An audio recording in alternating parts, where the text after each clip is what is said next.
Hola chicos, buenos días, bienvenidos. Un segundito que me voy a terminar de conectar con el audio.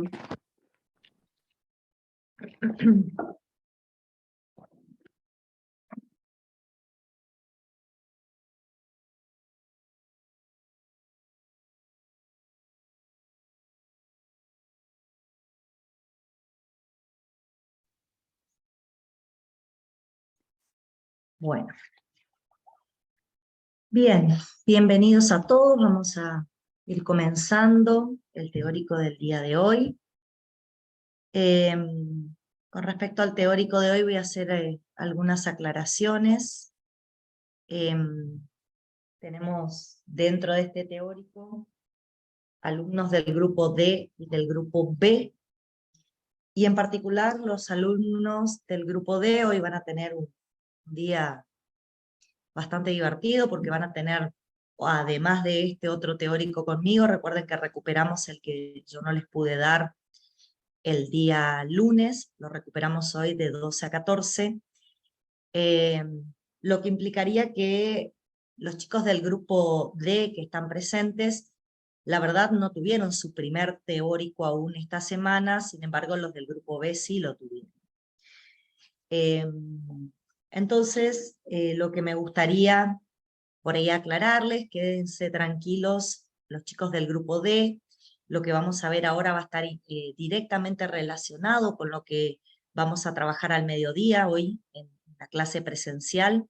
Es más, yo a medida que hoy les dé la clase presencial voy a ir recuperando parte de lo que ahora charle con ustedes, así que el hecho de que no hayan tenido aún su primer teórico, no cambia nada porque los dos teóricos en realidad están íntimamente relacionados y uno complementa lo que se habla en el otro teórico, y ya se van a ir dando cuenta a lo largo del día de hoy, que va a ser un día arduo para ustedes, ya se van a dar cuenta que realmente va a ser así, que nosotros vamos a ir complementando un teórico con el otro, ¿sí?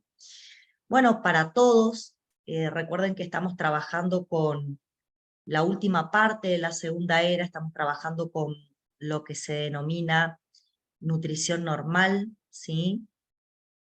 Y dentro de lo que es la nutrición normal, fundamentalmente estamos viendo de qué manera nuestro aparato digestivo prepara los alimentos, las macromoléculas presentes en los alimentos para que eso después pueda ser utilizado por nuestras células, por nuestros tejidos, ¿sí?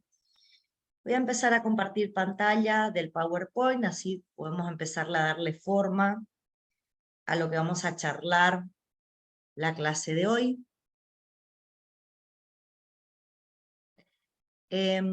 Germán, sí, voy a responder algo a través del chat, chicos. Germán, sí, solo 2 parcialitos yo les había dicho que teníamos esta segunda era, ¿sí? Son los parcialitos que ustedes, si se fijan, están de alguna manera programados en el cronograma que yo les subí a comienzo de la era, ¿sí? Hay solamente 2 parcialitos programados, y todos estos temas de nutrición, como les dije, quizás a comienzo de era, directamente van a estar involucrados ya en el examen de era, que es el día 20 de agosto. ¿Está? Bueno, dicho eso, volvemos a... con respecto a las condiciones, recuerden que seguimos trabajando de la misma manera que habíamos trabajado la primera era.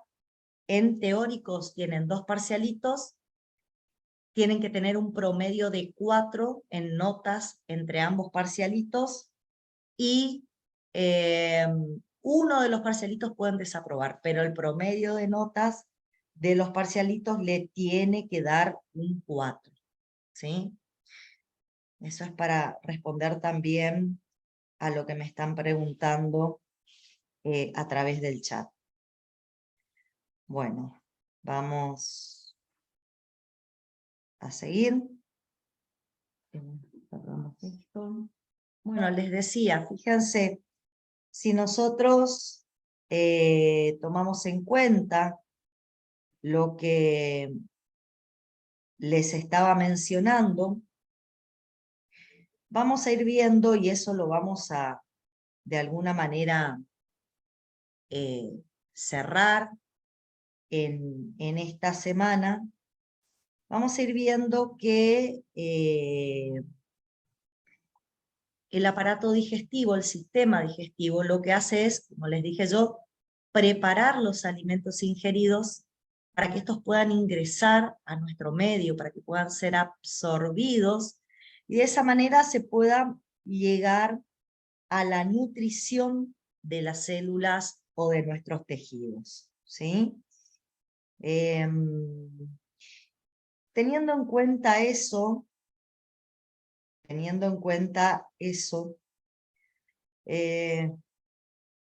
un segundito que estoy resolviendo algo acá que se me complicó, ya estoy con ustedes.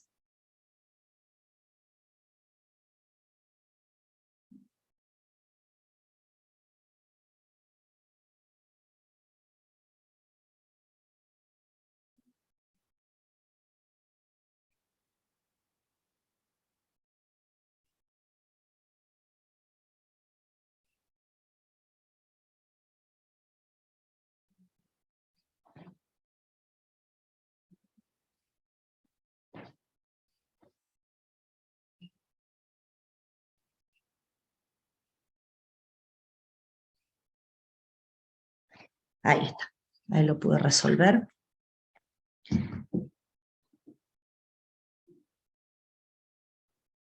Ahora sí. Bueno, entonces, si nosotros partimos de esta idea de que el sistema digestivo lo que va a tener como función fundamental es llevar adelante esta acción de preparar los alimentos, vamos a ver que para poder realizar la preparación de los alimentos necesita de alguna manera una serie de procesos que van a ser fundamentales para que esos alimentos sean preparados, ¿sí? Entre los procesos fundamentales que ocurren dentro de nuestro sistema o aparato digestivo, tenemos por un lado la motilidad. En el concepto de motilidad vamos a incluir una serie de aspectos que se llevan adelante, que tienen que ver con, por ejemplo, la manipulación mecánica del alimento durante la masticación, procesos que tienen que ver con la deglución o procesos que permiten el transporte del alimento ingerido a lo largo del aparato digestivo por apertura de esfínteres, peristaltismo, ¿sí? Bueno, dentro de lo que yo considero motilidad están todos estos elementos involucrados, y bueno, está bueno que los tengamos presentes porque van a ser fundamentales. Yo necesito la motilidad porque si no, la función fundamental de la digestión no se va a realizar. Y ahora, a medida que vayamos viendo la clase de hoy, se van a dar cuenta que realmente tengo razón con lo que les estoy planteando. Bueno, otro componente, otro proceso importante dentro de la preparación de los alimentos por parte del sistema digestivo es la secreción, ¿sí? ¿Qué estoy queriendo significar cuando utilizo el término secreción? ¿De qué estoy hablando cuando digo secreción? Bueno, piensen en esto, chicos. Dentro de la luz del aparato digestivo, donde ocurre la mayor parte de los procesos que nosotros estamos estudiando, no están todas las enzimas ni todas las sustancias fundamentales para que el proceso que estamos estudiando se complete. Eso determina que el aparato digestivo esté asociado a elementos que nosotros llamamos glándulas anexas, ¿sí? Glándulas o tejidos que van a liberar determinadas sustancias hacia la luz del sistema digestivo, y de esa manera a nosotros nos va a permitir completar el proceso fundamental, que es transformar la macromolécula que tenemos en los nutrientes, transformar esa macromolécula que tenemos en los nutrientes en moléculas mucho, mucho más pequeñas. ¿Sí? Entonces, teniendo en cuenta eso, tenemos que ponernos a pensar todas aquellas glándulas o hasta inclusive tejidos organizados que van a liberar su contenido dentro de la luz del sistema digestivo a través de esto que vamos a llamar secreción. Y bueno, a partir de ahí va a ser mucho, mucho más fácil que todo el resto de los procesos se puedan verificar. ¿Sí? Bueno, estamos hasta ahí. ¿Qué otro proceso involucrado es importante? El de la propiamente dicha digestión. Hablar de digestión es bastante compleja, porque hay un montón de aspectos que vamos a tener en cuenta, pero si yo tuviera que definir en qué consiste la digestión, es el tratamiento químico del alimento que va a permitir que una macromolécula sufra la hidrólisis de una gran parte de sus enlaces y se transforme en moléculas más sencillas, las cuales finalmente van a sufrir el último proceso, que es el de la absorción. Entonces, fíjense, la motilidad es fundamental, porque yo dije es indispensable que el contenido luminal sea impulsado para que vaya tomando contacto con los distintos sitios de nuestro aparato digestivo, sitios donde ocurren eventos que son fundamentales. Si yo no voy trasladando el alimento de un lado a otro, los procesos no se van a realizar. ¿Está? Bueno, lo otro importante es las secreciones de las sustancias dentro de la luz, y a partir de ahí la acción digestiva de las enzimas para transformar los nutrientes de la dieta en cosas más sencillas para que ocurra la absorción. Ya les advierto, si no hay una buena motilidad, si no hay una correcta secreción, la digestión no se da. Y si la digestión no se da, no tenemos absorción. En ese sentido, es estricto el proceso que nosotros vamos llevando adelante. Bueno.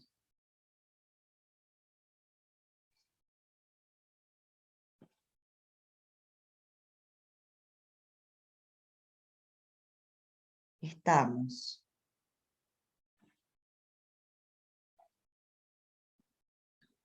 Seguimos acá.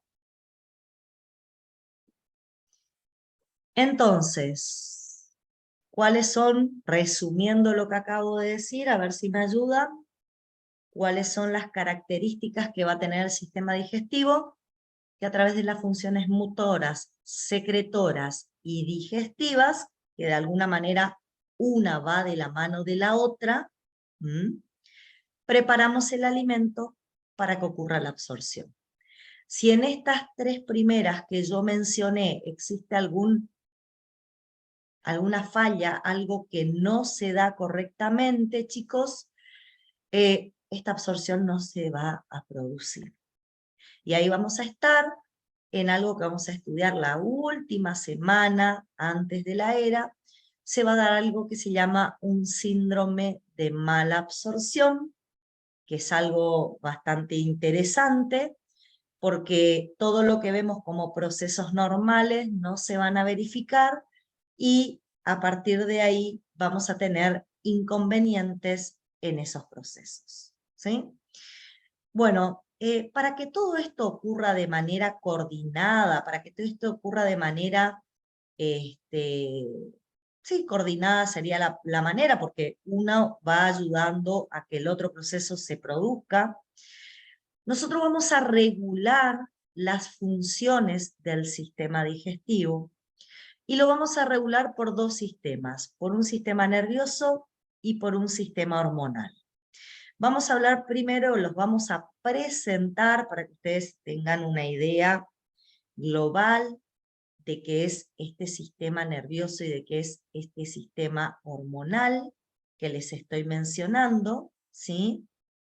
Y bueno, a partir de ahí ya nos vamos metiendo un poquito más fuerte en todo lo que es las funciones propiamente dichas, ¿sí?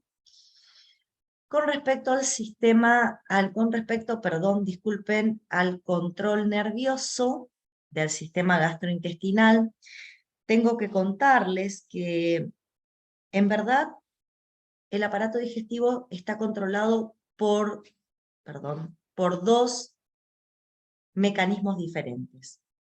Tenemos un control nervioso extrínseco. El control nervioso extrínseco está siendo llevado adelante por el sistema nervioso somático y el sistema nervioso vegetativo en sus divisiones, simpáticas y parasimpáticas, pero también contamos de manera precisa, y esto no ocurre en todos los tejidos, por eso es interesante el aparato digestivo en sí. Cuenta el aparato digestivo con un sistema nervioso entérico, al cual lo vamos a llamar, y este sistema nervioso entérico lo que va a llevar adelante es un control nervioso intrínseco, o sea, el propio aparato digestivo tiene su propio sistema nervioso que lo controla, más allá del sistema nervioso extrínseco constituido por los elementos que les acabo de mencionar, ¿sí? Ese sistema nervioso entérico está conformado por una especie de capas de neuronas interconectadas entre sí. A su vez, esa neurona se interconecta con el sistema nervioso extrínseco y con una serie de terminaciones sensitivas que están muy próximas a la pared del aparato digestivo o en contacto directo con la luz del aparato digestivo. Pero bueno, ya les voy a hablar de esas terminaciones sensitivas. Este sistema nervioso intrínseco está conformado entonces por algo que vamos a denominar plexos. ¿Qué son los plexos? Son un grupo de neuronas interconectadas que a su vez se conectan con otros elementos del sistema nervioso y que tienen la capacidad de recibir información y generar respuestas, ¿sí? Yo creo que más adelante, en alguna de las materias que ustedes cursen, cuando aborden de manera precisa al sistema nervioso, van a poder abordar esto que les acabo de mencionar sobre estos dos tipos de sistemas y su control preciso del aparato digestivo. Yo hoy voy a nombrar algunas cuestiones para que ustedes vayan haciendo una pequeña introducción a lo que es el funcionamiento de estos mecanismos, pero bueno, hay bastante para hablar. Yo voy a tratar de ser lo más precisa posible con cuestiones que ustedes tienen que conocer y seguramente esto lo van a profundizar en algún otro momento. Dentro de lo que es el control nervioso, chicos, me interesa mencionarles algo que para mí es importantísimo. Yo creo que es un elemento que va a cambiar el punto de ver la regulación de la digestión, y me interesa que reconozcan que además de este sistema nervioso intrínseco y el extrínseco que controlan la digestión, que controlan el proceso digestivo, disculpen, porque no solo controlan la digestión propiamente dicha, controlan el proceso digestivo, nos vamos a encontrar con algo interesante, con algo que son terminaciones sensitivas. Ustedes me van a decir qué son terminaciones sensitivas. Son terminaciones nerviosas que las vamos a encontrar, se van a originar, van a estar presentes en el epitelio gastrointestinal o en la pared intestinal, ¿sí? En el epitelio gastrointestinal o en la pared intestinal, y que se van a activar fundamentalmente por diferentes procesos. Un tipo de terminaciones sensitivas son los mecanorreceptores, que van a tener la particularidad, chicos, de activarse por la distensión de las paredes del órgano, que forma parte del aparato digestivo. Se va a distender la pared del sistema digestivo en un sitio en particular, donde está presente esta terminación sensitiva, y esa distensión de la pared es responsable de la activación de este mecanorreceptor. Además de terminaciones sensitivas que se activan de esta manera, también tenemos otro grupo de terminaciones sensitivas que tienen como particularidad activarse por situaciones como la irritación. Se irrita la terminación por un bajo pH, por ejemplo, chicos. Una alta concentración de protones puede provocar la irritación de la terminación, ¿sí? O a veces la presencia de determinadas sustancias como aminoácidos aromáticos, la presencia de ácidos grasos, ¿sí? La presencia de moléculas parcialmente digeridas que generen una solución hipertónica muy rica en solutos, ¿está? Todas estas situaciones también pueden provocar la activación de estas terminaciones sensitivas. Sin embargo, en este segundo caso voy a hablar de quimiorreceptores, o sea, terminaciones sensitivas que van a reconocer modificaciones químicas en la luz del sistema digestivo, ¿sí? La particularidad que tienen estas terminaciones es que pueden sensar, ellas me pueden describir qué es lo que está pasando en la luz del aparato digestivo, y pueden enviar fibras aferentes a los plexos, a los ganglios prevertebrales del sistema simpático, a la médula espinal y hasta inclusive por el vago hacia el tronco cefálico, ¿sí? Es como que tienen la particularidad de comunicarse con el sistema nervioso intrínseco y el sistema nervioso extrínseco, contarles a estos sistemas los cambios que están ocurriendo en la luz del aparato digestivo, y de esa manera el sistema nervioso extrínseco e intrínseco pueden desencadenar determinadas respuestas biológicas que van o a favorecer la digestión o a finalizar el proceso digestivo, porque ahí también, chicos, tenemos otra cuestión. No siempre solo va a estar involucrado el proceso de favorecer la digestión, sino que también lo que tenemos que pensar es que a veces necesitamos que el proceso digestivo tenga una finalización. Entonces todos aquellos mecanismos que se habían activado se tienen que inactivar. ¿Está? Bueno, en el caso del sistema nervioso extrínseco yo mencioné la inervación somática, ¿sí? Bien, ¿qué les voy a decir con respecto a la inervación somática? Que dentro de lo que es el sistema nervioso extrínseco tiene una escasa inervación del aparato digestivo. Vamos a encontrarlo presente en boca, faringe, esófago superior, esfínter anal externo, perdón. Sin embargo, su funcionamiento está controlado de forma refleja y voluntaria, o sea, no va a ser un mecanismo demasiado importante para las funciones que hoy nos van a interesar describir. Sin embargo, en el caso del sistema nervioso vegetativo, en sus formas parasimpáticas y simpáticas, sí vamos a encontrar mecanismos importantes para la regulación de los procesos que ocurren durante la preparación de nutrientes para su absorción.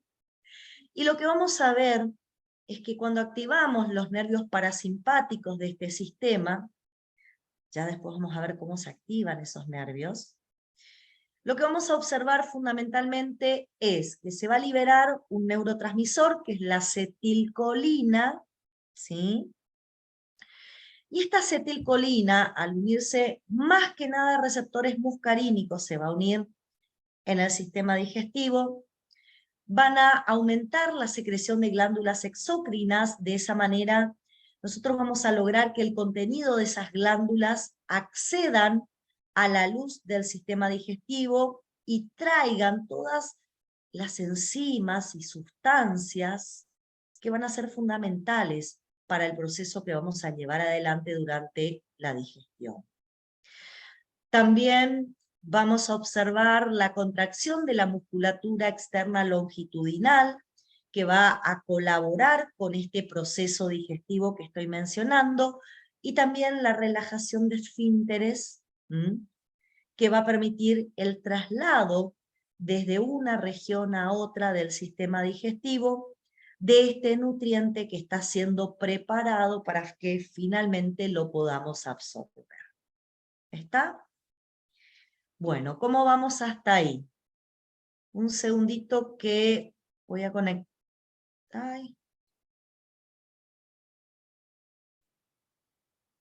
Un segundito que voy a conectar la compu. Ya estoy con ustedes. Se me está terminando la batería.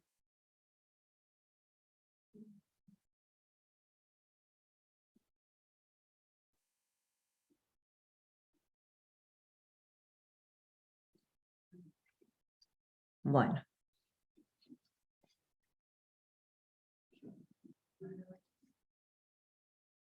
Volvemos. También dentro del sistema vegetativo, chicos, podemos observar la activación de los nervios simpáticos. En ese caso fundamental, cuando activamos los nervios simpáticos, lo que vamos a observar es que el neurotransmisor que se va a liberar es la noradrenalina. ¿Sí?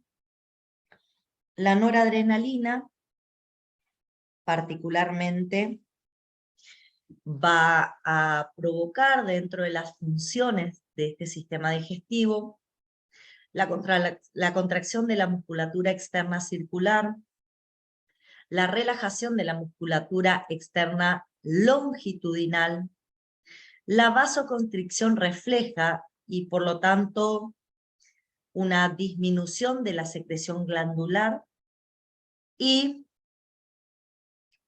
un aumento en el tono muscular de los esfínteres.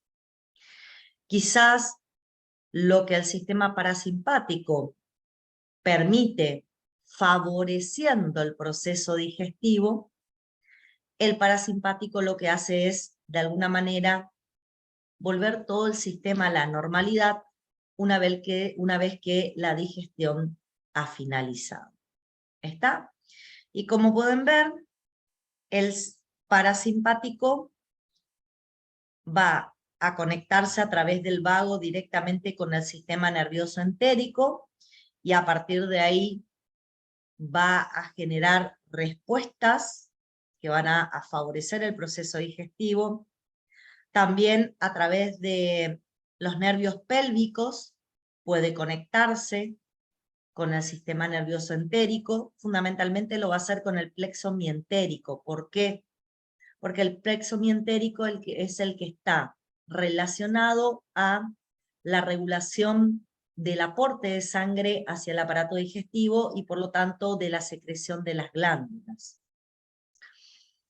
Por su parte, el simpático, a través de los ganglios simpáticos, de las fibras postganglionares, se va a conectar con, más que nada, el plexo submucoso del sistema nervioso entérico y a través del plexo submucoso, más que nada va a regular los músculos que conforman las paredes del aparato digestivo, porque justamente este plexo, su función es regular a estas capas musculares, como vamos a ver ahora.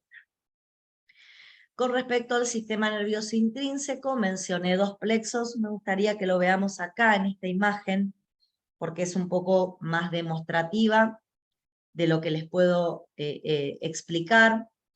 Fíjense, en el caso del plexo mucoso, submucoso de Meissner, está dentro de la submucosa, como su nombre lo indica, ¿sí? Está dentro de la submucosa, y la particularidad que tiene es que al estar cerca de los vasos sanguíneos, a ver, voy a poner el punterito para que lo puedan ver, al estar cerca de los vasos sanguíneos y quizás en contacto con las glándulas que se profundizan en esta submucosa y que secretan su contenido hacia la luz del tubo digestivo, bueno, este plexo, estas neuronas van a regular estas funciones, o sea, la secreción glandular y la irrigación que va a recibir el tubo o aparato digestivo. El segundo plexo, como lo pueden ver, está un poco más abajo, es el plexo mientérico o de Auerbach.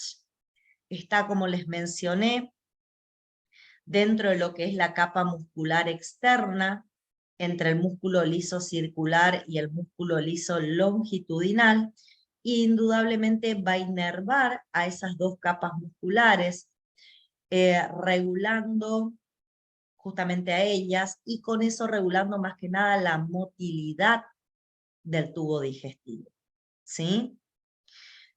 Indudablemente estos plexos reciben información de las terminaciones sensitivas que captan la información de la luz del tubo digestivo.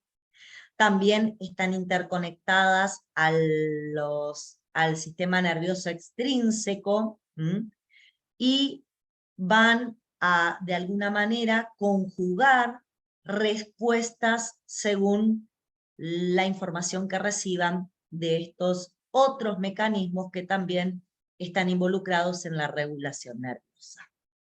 ¿Sí? Bueno, además de esta regulación nerviosa que yo les acabo de describir, me interesa fundamentalmente que veamos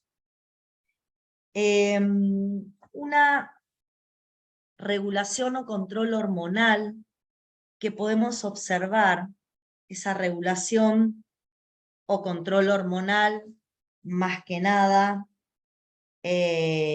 lo vamos a poder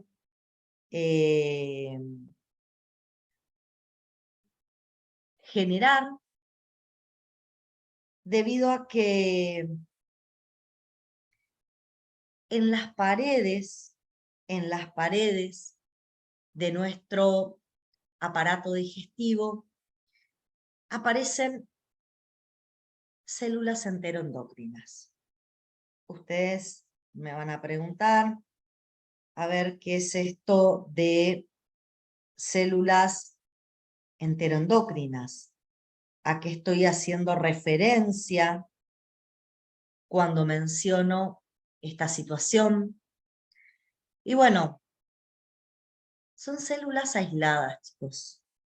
Son células que no están de alguna manera conjugadas, no están de alguna manera conjugadas en tejidos especiales, sino que están formando parte de la pared del aparato digestivo, y de ese modo, formando parte de la pared,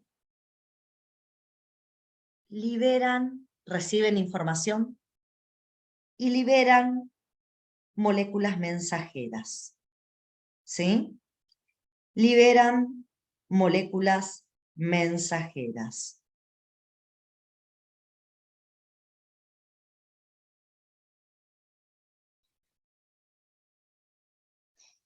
Esas moléculas mensajeras que se liberan esas moléculas mensajeras que se liberan tienen diferentes acciones. Pueden ser volcadas directamente a sangre y a partir de ahí actuar sobre receptores en células un poquito más alejadas, células que pueden ser fibras musculares, células secretoras de sustancias o vasos sanguíneos, y en ese caso estas células enteroendocrinas estarían realizando una regulación endocrina del proceso digestivo. O también las células enteroendocrinas pueden liberar la molécula mensajera al espacio intercelular y en ese caso hacer una regulación parácrina, ¿sí? De la célula secretora, de una célula secretora exócrina, regulando la liberación de ciertas sustancias. El tercer mecanismo de regulación que involucra moléculas mensajeras es la neurócrina, donde la emisora del mensaje no va a ser una célula enteroendocrina, sino va a ser una neurona. Una neurona que bajo determinadas circunstancias se va a estimular, va a liberar un neurotransmisor que puede salir a sangre o puede ser volcado al espacio intercelular y así actuar sobre una célula efectora. ¿Por qué hablamos de neurocrina o neuroendocrina? Porque acá no hay un espacio sináptico, sino que hay o un espacio intercelular o directamente el volcado de la molécula mensajera a, a la sangre, y a través de la sangre la molécula mensajera va a acceder o va a llegar al aceptor del mensaje. ¿Se entiende? Bueno. Entonces, los procesos que vamos a estudiar o que estamos estudiando esta semana son procesos que pueden tener una regulación nerviosa por todo este complejo mecanismo que les expliqué, o una regulación de tipo hormonal. Bueno, ¿dónde comienza todo nuestro proceso cuando de lo que queremos hablar es de las funciones de la boca? Perdón, del aparato digestivo. ¿Dónde comienzan las funciones del aparato digestivo? Las funciones del aparato digestivo comienzan en la boca. ¿Qué ocurre en la boca? En la boca tenemos dos grandes procesos que son importantísimos. Tenemos la digestión mecánica y la digestión química, ¿sí?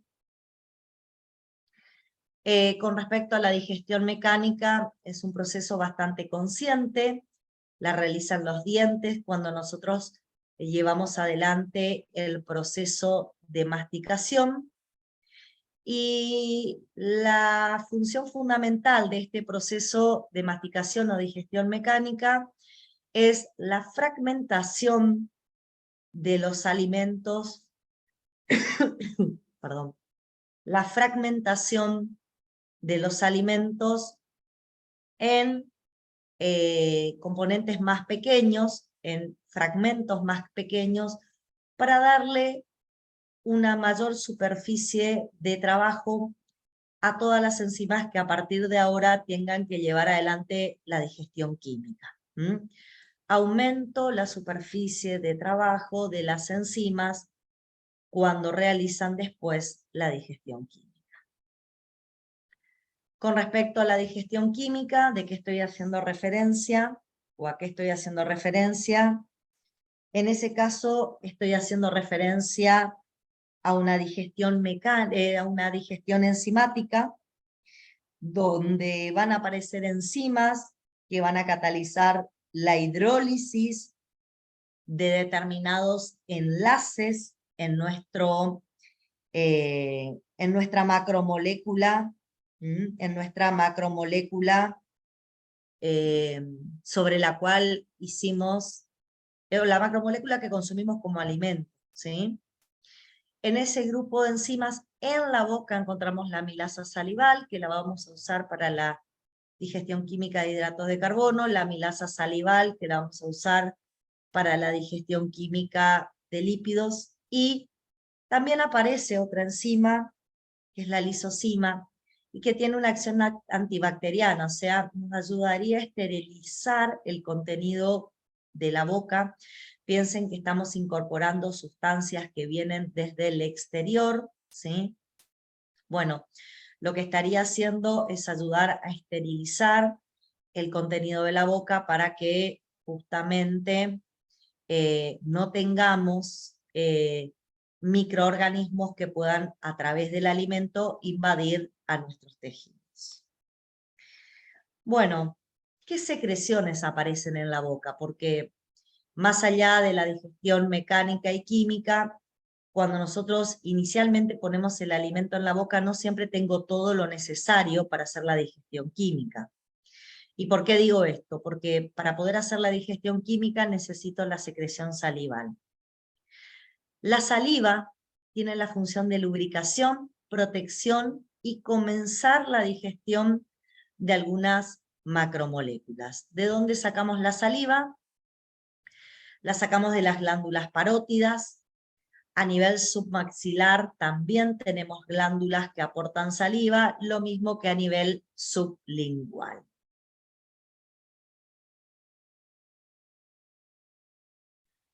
Acá voy a contestar algo que me están preguntando a través del chat. Micaela me plantea si está bien decir que la digestión mecánica se relaciona con la motilidad. Sí, es correcto. La digestión mecánica es una de las funciones que tiene la motilidad del aparato digestivo. Es correcto lo que estás planteando. Bueno, en general,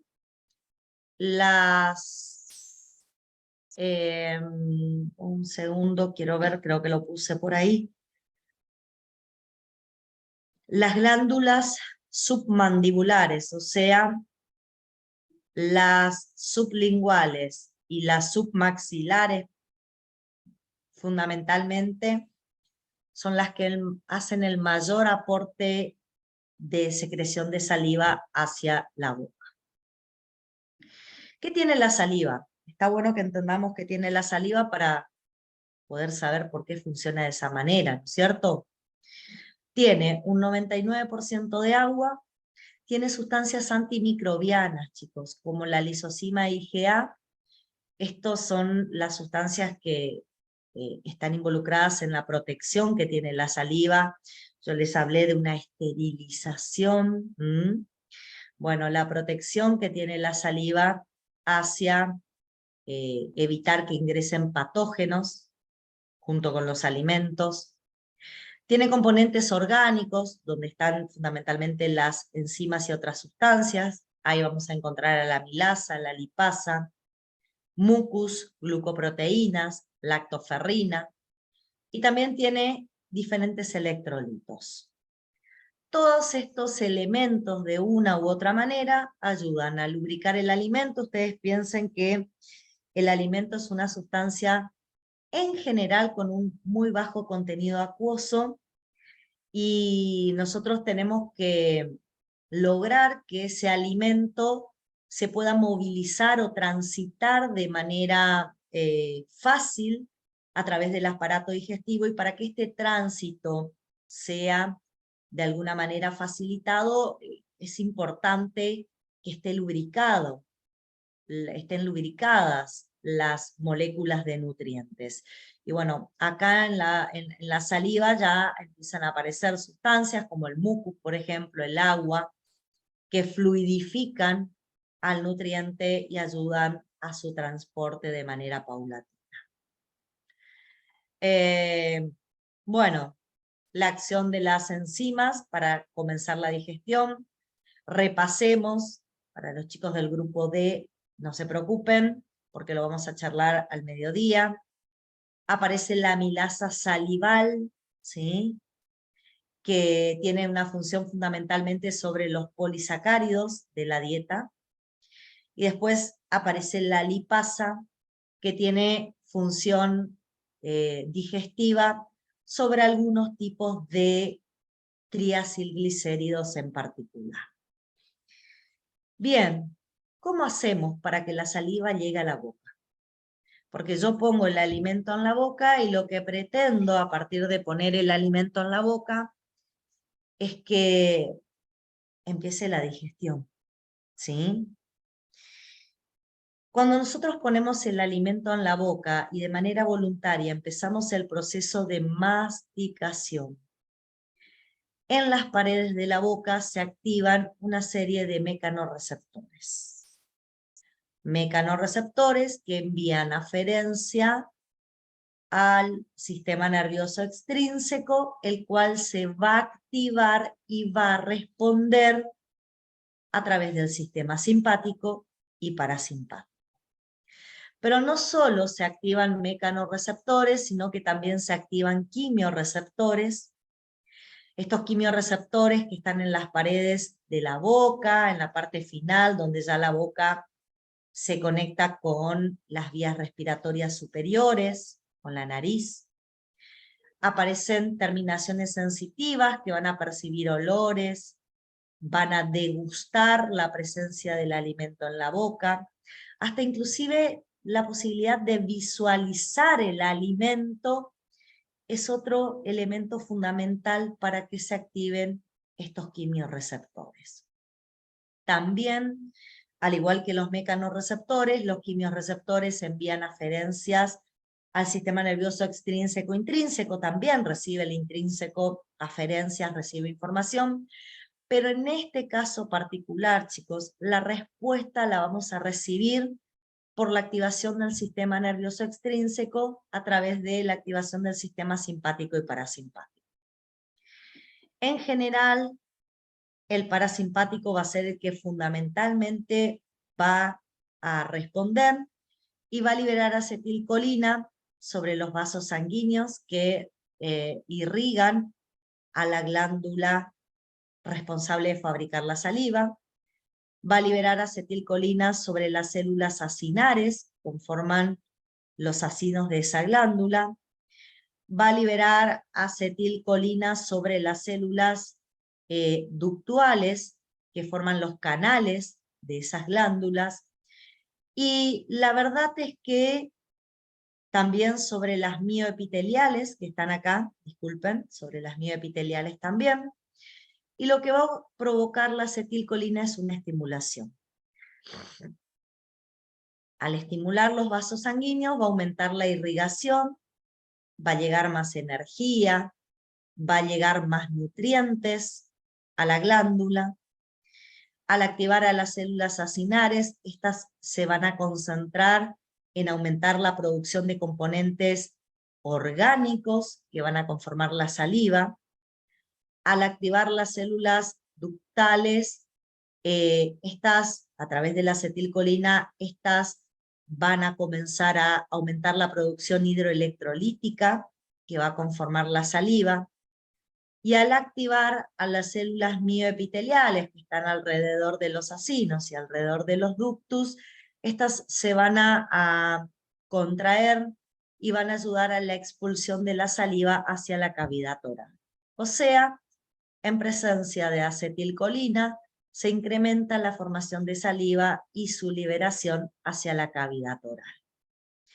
Con respecto a la respuesta simpática, que van a llegar a través del ganglio cervical superior hacia esas glándulas, la respuesta suele ser bastante dual y tiene que ver con que si estamos con una baja producción de saliva,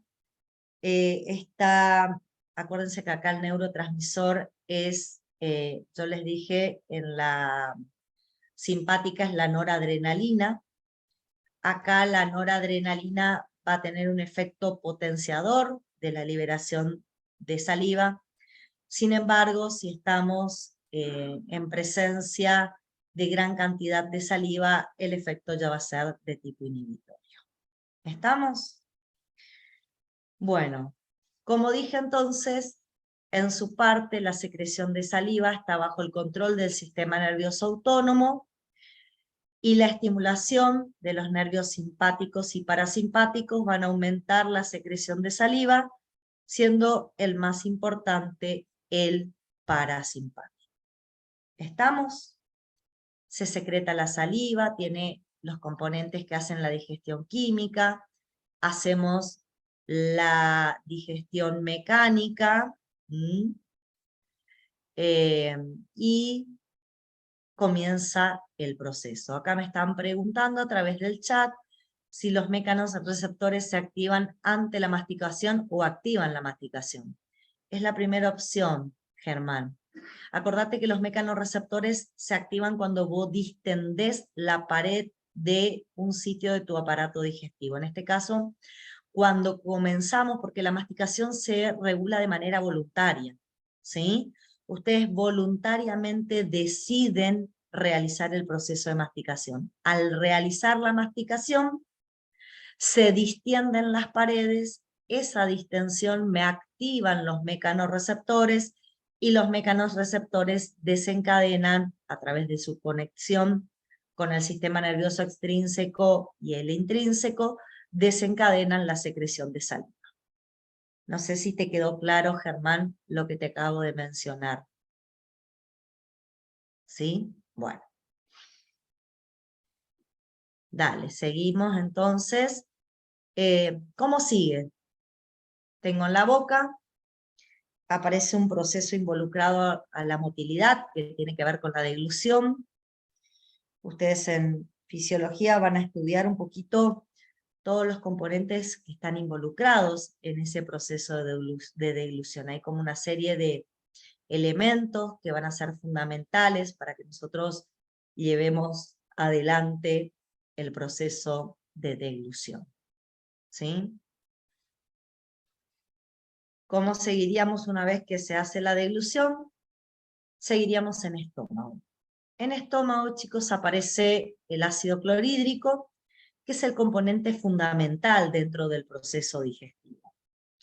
¿Por qué es fundamental el ácido clorhídrico y qué funciones va a tener el ácido clorhídrico? El ácido clorhídrico va a tener como función participar de la digestión de proteínas y también participar de la eliminación de algunos microorganismos que no hayan podido ser eliminados en la boca por los componentes antimicrobianos propios de la saliva. ¿Sí? ¿Por qué digo que el ácido clorhídrico está fundamentalmente involucrado en la digestión de proteínas? La gente del grupo D lo va a estudiar conmigo hoy a la tarde de manera un poco más precisa.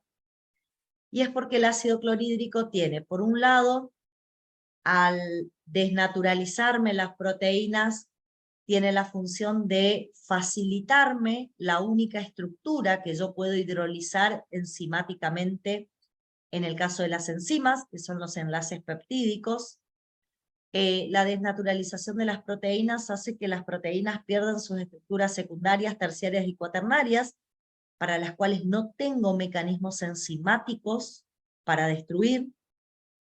Y bueno, una vez que la proteína se conforma en su estructura primaria, aparece también secretados por las glándulas gástricas, y que es importante, un pepsinógeno, que es un zimógeno, que en presencia de ácido clorhídrico va a tener una acción autocatalítica y va a fragmentar parte de su molécula, generando un péptido con actividad biológica enzimática, que se llama pepsina, y que como endopeptidasa o endoproteasa, esta pepsina lo que va a hacer es comenzar la digestión de proteínas, fragmentándola fundamentalmente en péptidos pequeños.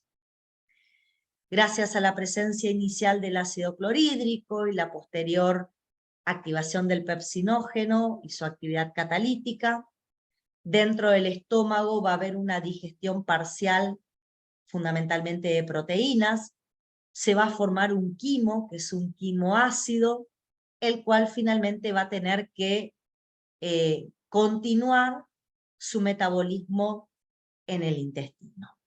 Pero bueno, vamos a quedarnos con el metabolismo gástrico por un momento, para que el metabolismo gástrico lo podamos realizar, para que las funciones propias del aparato digestivo se produzcan. El paso fundamental es la secreción gástrica, o sea, necesito para que la etapa gástrica ocurra la secreción gástrica. ¿Qué tiene la secreción gástrica? ¿Qué tiene el jugo gástrico? Bueno, tiene una serie de sustancias como el agua, el ácido clorhídrico, tiene suficiente ácido clorhídrico como para llegar a un pH menor a 2, tiene pepsinógeno, tiene factor intrínseco, tiene mucus soluble que va a aparecer en la luz junto con el ácido clorhídrico y los nutrientes que están pasando por esta etapa. Tiene un mucus insoluble o visible que está firmemente adherido al epitelio gástrico y embebido en bicarbonato, cuya función fundamental es proteger a la pared del aparato digestivo de la posible acción dañina que puede provocar el ácido clorhídrico, sobre todo cuando se secreta en grandes cantidades y se alcanza una intensa concentración de protones. ¿De dónde sale esta secreción gástrica? De glándulas que vamos a encontrar en la mucosa del fundus del estómago están ubicadas el 80% de las glándulas, y en la mucosa del píloro tengo otro 20% de glándulas extras. ¿Qué particularidad tienen estas glándulas que están en la mucosa gástrica y que se encargan de conformar el jugo gástrico? Tienen la particularidad, y lo pueden ver en la imagen inferior, chicos, tienen la particularidad de tener diferentes células en su conformación, cada una aporta un componente diferente a lo que es la secreción gástrica. En la parte superior tenemos células mucosas de la superficie, que estas son las que fabrican este mucus insoluble y este bicarbonato, que lo que hacen es fundamentalmente proteger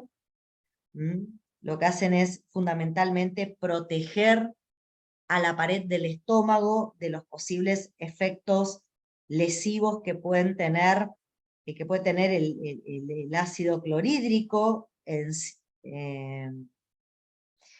que digamos que también forma parte de esa secreción.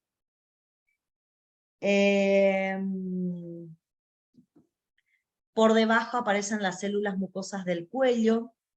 Estas secretan el mucus soluble, el que aparece en la luz, acompañando al ácido clorhídrico. Después aparecen las células parietales o oxínticas, que son las que fundamentalmente secretan ácido clorhídrico, pero también secretan factor intrínseco. Por debajo aparecen las células principales o pépticas, que son las que secretan el pepsinógeno. Y viene en la base de la glándula, y acá quiero que presten atención, bien en la base de la glándula tengo un grupo de células que las voy a mencionar como células enteroendocrinas, y la función fundamental de estas células enteroendocrinas es la de alguna manera,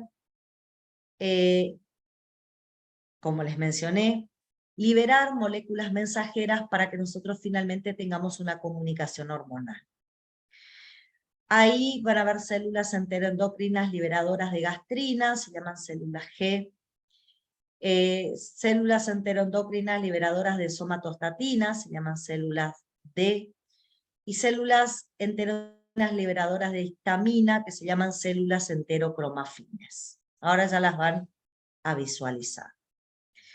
Bueno, fundamentalmente lo que más nos va a interesar en la secreción gástrica es la secreción de ácido clorhídrico. Sin embargo, hoy yo no voy a intentar explicar el mecanismo preciso de la secreción de ácido clorhídrico, sino que voy a explicar la regulación, más que nada.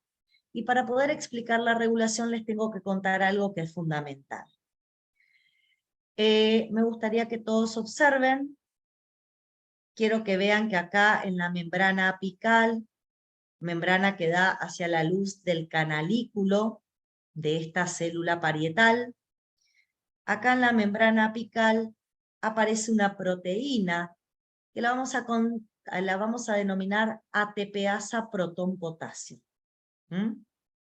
Es una de las tantas bombas que ustedes van a estudiar en fisiología, esta ATPasa protón-potasio tiene una particularidad. Cuando nosotros nos encontramos en una situación de ayuno, o sea, cuando no estamos realizando el proceso digestivo, cuando estamos en una situación de ayuno, la proteína protón-potasio ATPasa está ubicada en pequeñas vesículas que vamos a encontrar distribuidas a lo largo de toda la célula parietal que conforma a esta glándula de la mucosa. En esta ubicación, la proteína transportadora protón-potasio no va a tener demasiadas funciones relacionadas a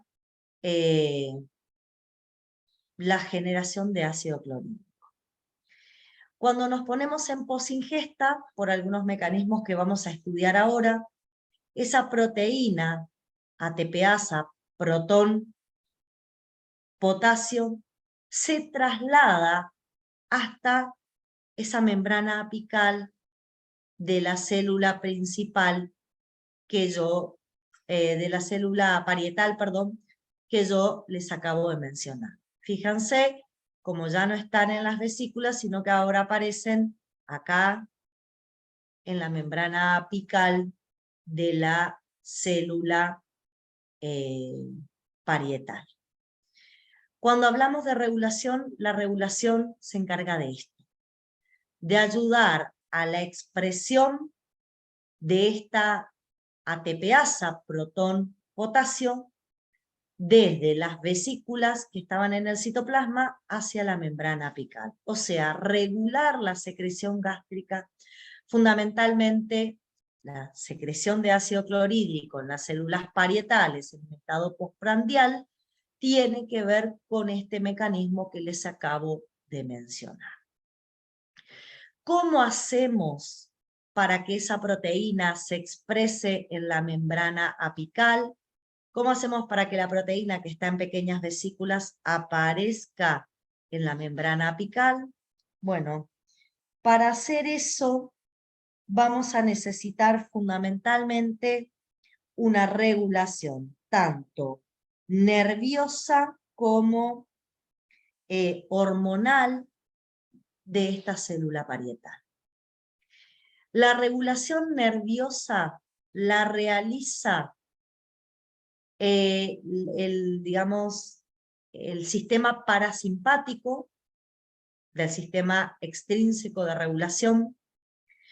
El sistema parasimpático va a tener fibras postganglionares que van a inervar directamente a las células principales, y a través de la acetilcolina que van a liberar estas fibras postganglionares, la célula principal va a unir acetilcolina a través de receptores muscarínicos de tipo M3, son 7 TMS asociados a GQ, van a provocar el aumento de inositol trifosfato, el aumento de calcio iónico dentro de la célula parietal, del citoplasma de la célula parietal, y este aumento del calcio iónico va a estar involucrado con la movilización de vesículas, protón, potasio, ATPasa, y su ubicación en la membrana apical para ayudar a la expulsión hacia la luz del canalículo de los protones.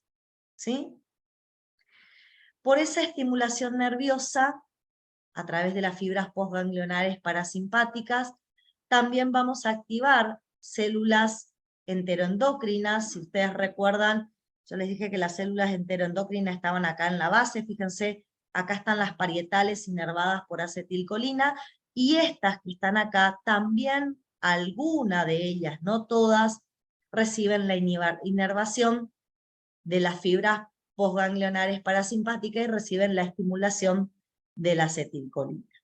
En este caso, la acetilcolina liberada sobre un grupo de células enteroendocrinas, que son las células G, las va a estimular y va a hacer que las células G liberen gastrina.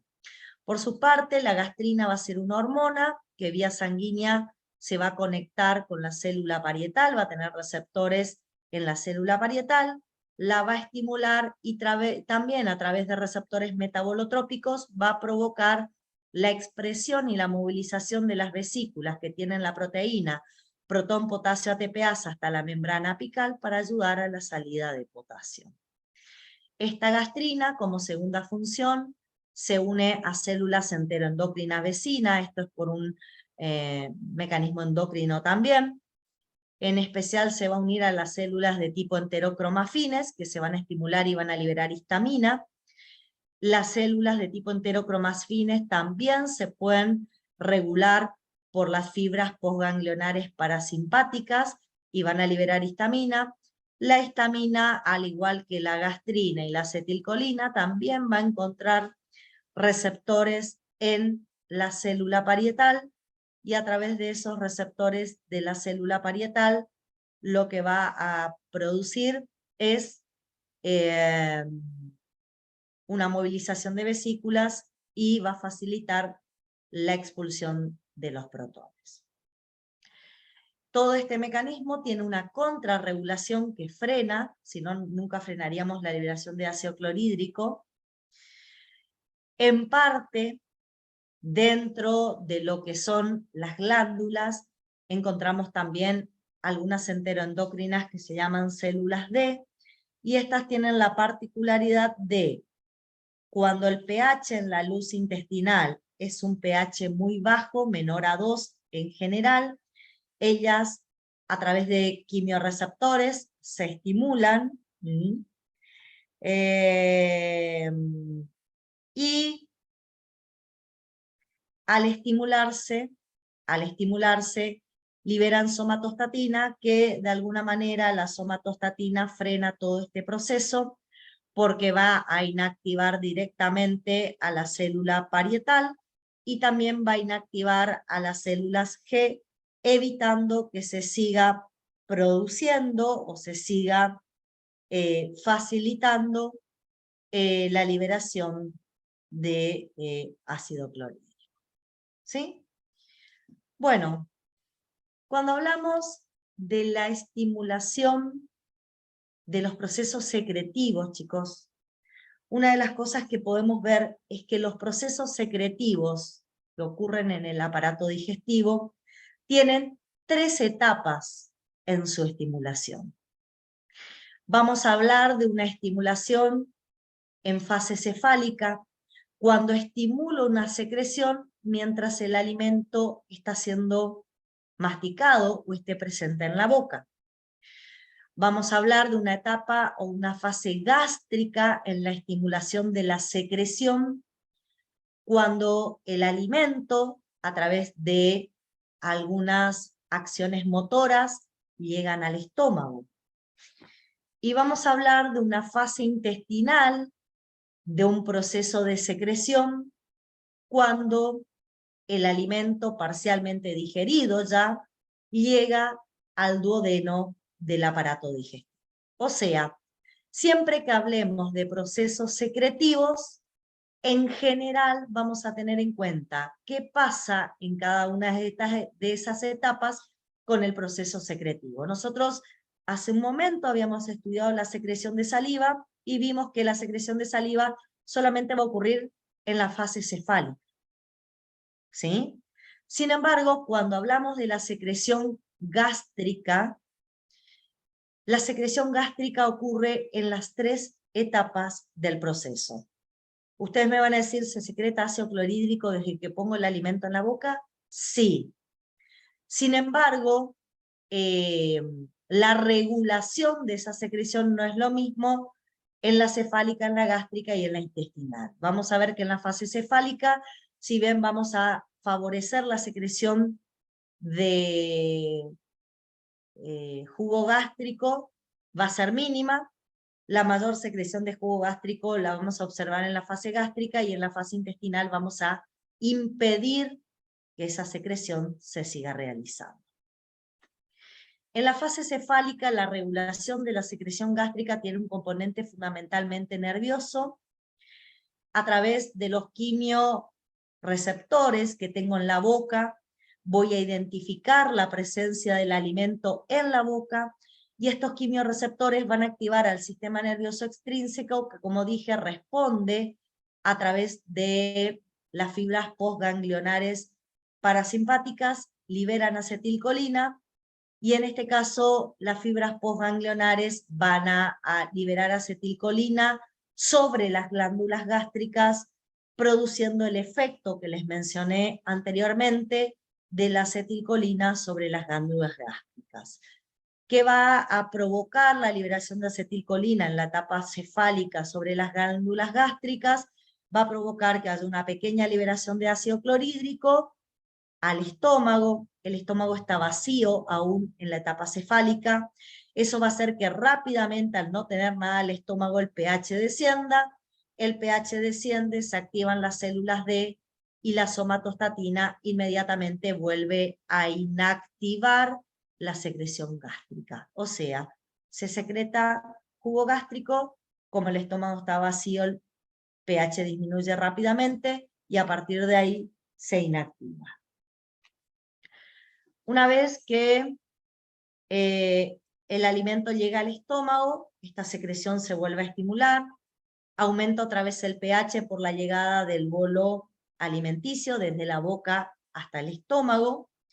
Ese aumento de pH hace que desaparezca esta inhibición de la gastrina, como vuelve a aumentar el pH porque viene saliva con un pH básico, con un pH neutro, viene mucha agua, vienen los nutrientes, aumenta el pH de la luz del estómago, la célula D deja de estar activada y entonces pierdo la inactivación que hacía la célula D sobre la gastrina, empieza la liberación de gastrina. A su vez, se activan mecanorreceptores por la distensión de las paredes del estómago. Estos van a enviar aferencias a los sistemas nerviosos entéricos y extrínsecos, y fundamentalmente va a responder el sistema vegetativo a través de las fibras postganglionares colinérgicas, liberando acetilcolina que estimulan la célula G para que ésta libere gastrina, y estimulan directamente a las células parietales, además de las células enterocromáfilas. El otro mecanismo tiene que ver con la presencia de aminoácidos aromáticos, péptidos, cafeína y diferentes sustancias que están comenzando parcialmente a ser hidrolizadas. Estas van a activar quimiorreceptores, los quimiorreceptores van a enviar aferencias a los sistemas nerviosos extrínsecos e intrínsecos, y fundamentalmente la respuesta la vamos a observar por el sistema nervioso extrínseco, por las fibras postganglionares parasimpáticas que van a liberar acetilcolina, ¿sí?, que va a directamente activar otra vez a la célula G.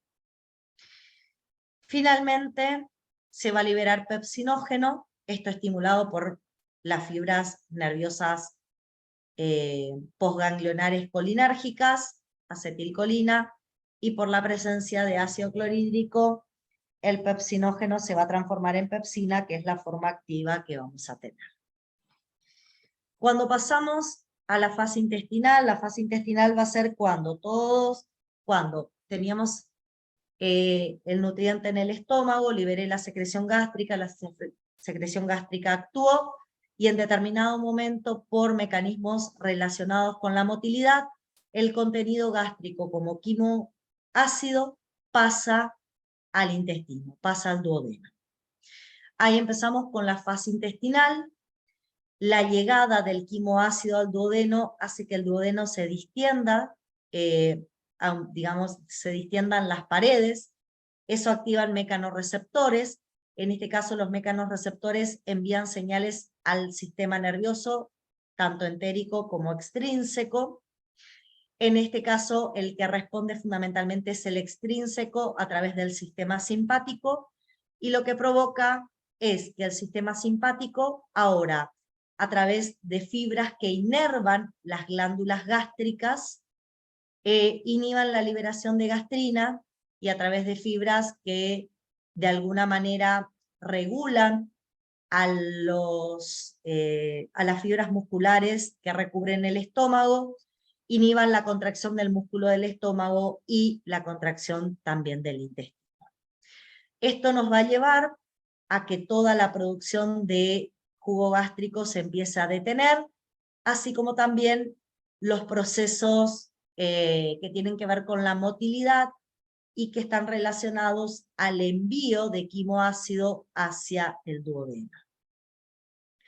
Por su parte, a partir de quimioreceptores que están en las paredes del duodeno, que van a censar, por ejemplo, una disminución de pH, se va a comenzar a liberar desde las paredes, desde células enteroendocrinas que están en las paredes del intestino delgado, se van a liberar secretina.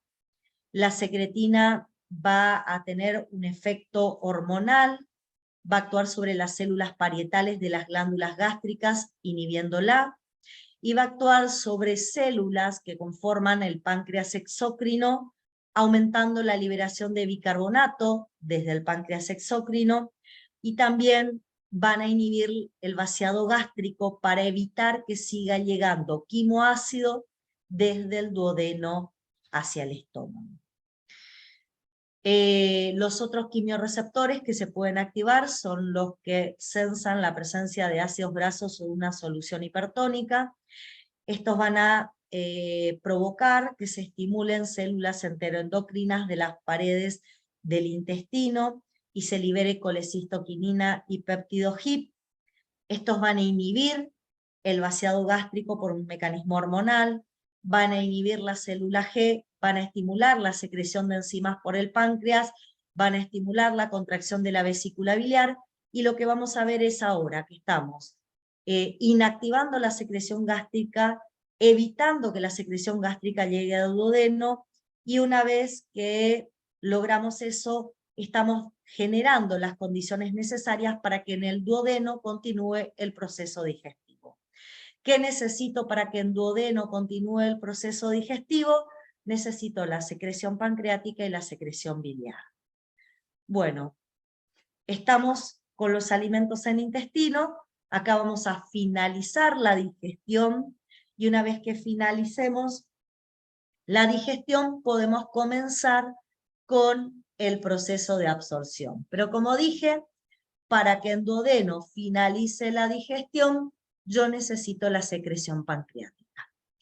¿Qué tiene la secreción pancreática? Tiene agua, tiene componentes inorgánicos como bicarbonato, sodio, potasio, cloruro, y también tiene numerosas enzimas digestivas.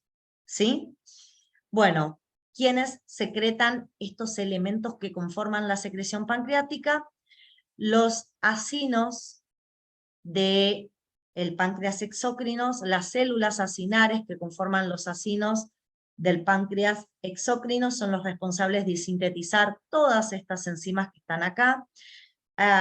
Todas van a estar involucradas en finalizar el proceso de digestión de alimentos a nivel intestinal.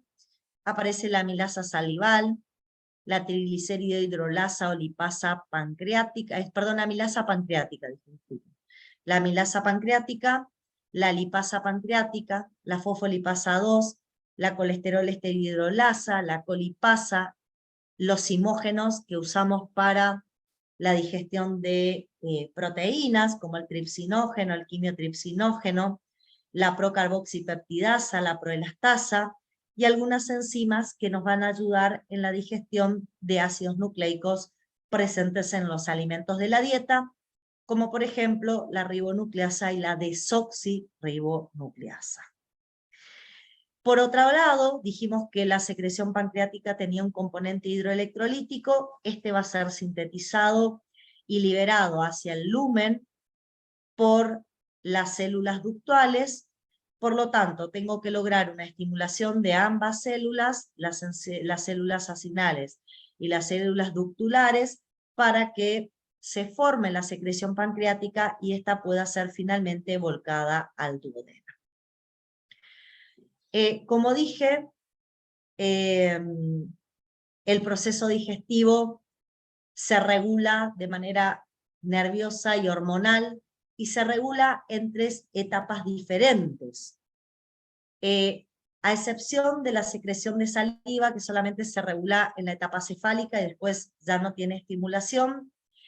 La secreción de las glándulas gástricas y la estimulación pancreática tienen regulaciones en las 3 etapas diferentes del proceso digestivo. En el caso de la estimulación pancreática, en la fase cefálica, cuando el alimento está en la boca, dijimos que se estimulaban quimiorreceptores y mecanorreceptores.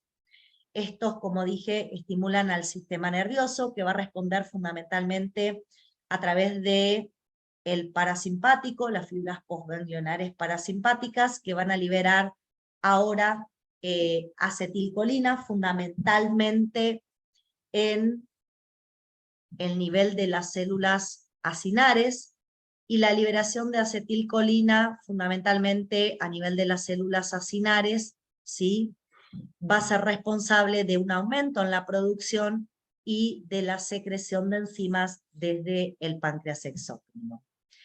También en la fase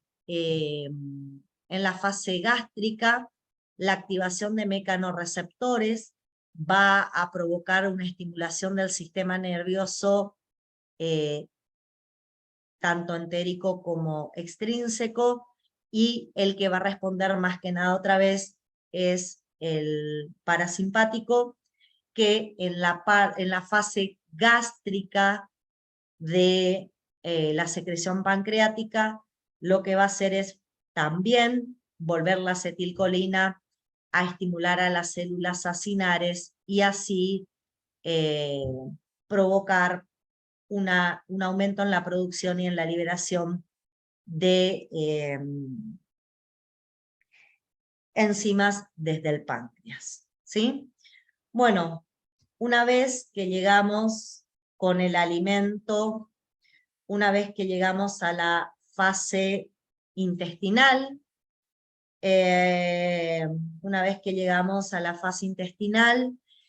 aparece ya una regulación tanto nerviosa como humoral de la secreción pancreática. La respuesta nerviosa otra vez es a través de las fibras postganglionares.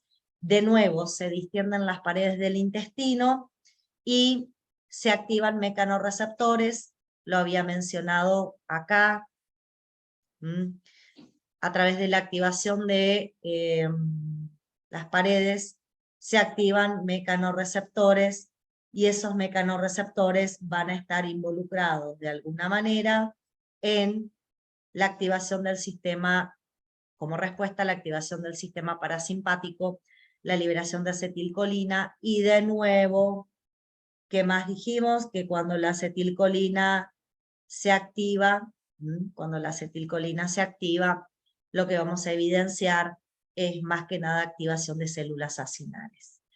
Como respuesta humoral, acuérdense, y se los dije acá, dentro de la fase intestinal se activan quimiorreceptores, se libera secretina, colecistoquinina y péptido HIP.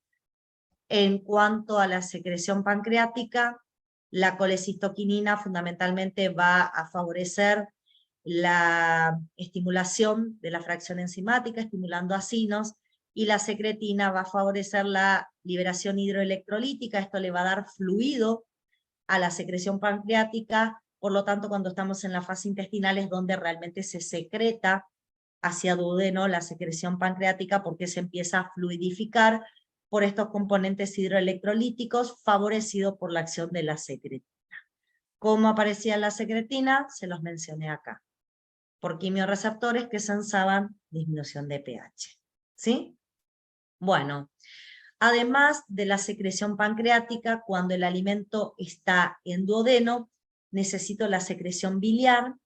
La secreción biliar porque necesitamos esta secreción como un componente importante para la digestión de lípidos, y lo que les puedo contar con respecto a la secreción biliar es que tiene una fase inorgánica donde tiene sodio, potasio, calcio, cloruro, bicarbonato y agua.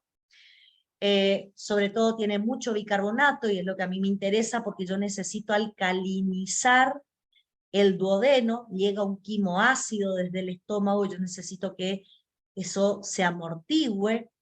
Lo voy a amortiguar en parte por la el bicarbonato secretado por el páncreas, pero también es muy importante el bicarbonato secretado por la bilis. Bueno, la bilis se forma por esta parte inorgánica y por una parte orgánica. La parte orgánica de la bilis tiene ácidos biliares y sales biliares, colesterol libre, fosfolípidos, bilirrubina directa. Bueno, la conformación y el enriquecimiento de bicarbonato en la bilis lo realiza la secretina. La secretina va como hormona secretada desde células enteroendocrinas, desde la pared intestinal. Recuerden de vuelta cómo hacíamos que se secrete secretina cuando los quimiorreceptores sensaban una disminución de pH dentro de la luz intestinal. Bueno, lo que va a hacer la secretina es estimular células del conducto que recubre el conducto biliar y hacer que éstas sinteticen y liberen bicarbonato hacia el componente de la bilis. Por su parte, la formación de los componentes orgánicos de la bilis es estimulada por la colecistoquinina, ¿sí? También la secretina tiene, digamos, pero más que nada, como dije, haciendo el aporte inorgánico de bicarbonato, pero el aporte orgánico a la conformación de la bilis es estimulada tanto en hígado como en vesícula por la colecistoquinina. Recuerden que la colecistoquinina se liberaba cuando estábamos en la fase intestinal del proceso digestivo, cuando el alimento estaba en duodeno, y se estimulaban células enteroendocrinas que liberaban colecistoquinina desde ácidos grasos, monoacilglicéridos. Esto estimulaba quimiorreceptores y a través de la estimulación de quimiorreceptores resultaban estimuladas células enteroendocrinas. La colecistoquinina no solo tiene como función ayudar a que se conforme la parte orgánica de la bilis, la colecistoquinina también está relacionada cuando el nutriente está ya en intestino, está relacionada con un efecto colagogo que tiene que ver con la contracción de la vesícula biliar, la relajación del esfínter de Oddi, lo que favorece la llegada de la bilis al duodeno, ¿sí? O sea, esta regulación hormonal es la que finalmente permite la llegada de bilis. La secreción biliar no solo se regula en la etapa intestinal, en la fase cefálica y gástrica hay una regulación nerviosa de la secreción de bilis por mecanorreceptores de la boca, por mecanorreceptores y quimiorreceptores del estómago. Estimulamos al sistema nervioso extrínseco fundamentalmente, y a través de fibras vagales colinérgicas van a inervar a la vesícula biliar y van a de alguna manera favorecer la formación de bilis, generando un efecto colerético importante. Sin embargo, el efecto colerético más importante y colagogo, que ayuda a la excreción de bilis hacia el duodeno, lo tengo en la fase intestinal. Entonces, llegó el alimento al duodeno, frené la secreción gástrica, activé la secreción pancreática, activé la secreción biliar, y ahora tengo todo lo necesario para completar la digestión, y una vez que se completa la digestión, para realizar la absorción, que es el paso final de mi proceso digestivo. ¿Está?